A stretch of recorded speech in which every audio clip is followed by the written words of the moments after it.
Jose Antonio Santano Irungo alkateak oinaurreko obrak bisitatu ditu. Bertan, babes ofizialeko 300 etxe bizitza eraikitzen ari dira. Horietako 172 Irunbik zozketatu zituen joan den martxoan. Eraikitzen lanak aurrera doaz martxa honean. Beste 128ak Eusko Jaurlaritzak egingo ditu. Auzo berria burutzeko prezio kontzertatuko 58 etxe altxatuko dira. Estamos construyendo un nuevo barrio que va a tener además equipamientos nuevos. Aquí se va a situar un nuevo ambulatorio de Osakidecha, habrá un nuevo centro educativo en el futuro y en definitiva equipamientos y estamos creando un nuevo espacio para la ciudad. Obra handi honek hirian eraldaketa garrantzitsua eragingo du. Etxe bizitza publiko gehiago izango dira, hiria zabalduko da eta mugikortasuna hobetuko da hegoaldeko saihesbidearen eraikuntzari esker.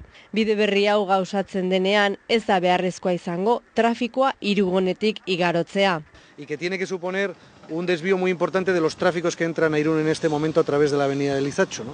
Gainera Goitentzioko linea desbideratuko da eta beharrezko auditeria jarriko da. Lo que hemos hecho es desviar todas las tuberías de Txingudi que venían a la depuradora y la desviación de la línea eléctrica para desmontar todas las torres. Urbanizazio lanak datorren udaberrian amaituko dituzte eta urtengo abendurako ibilgailuak Arretxe gaineko biribilgunetik normaltasunez pasa ahalko dira.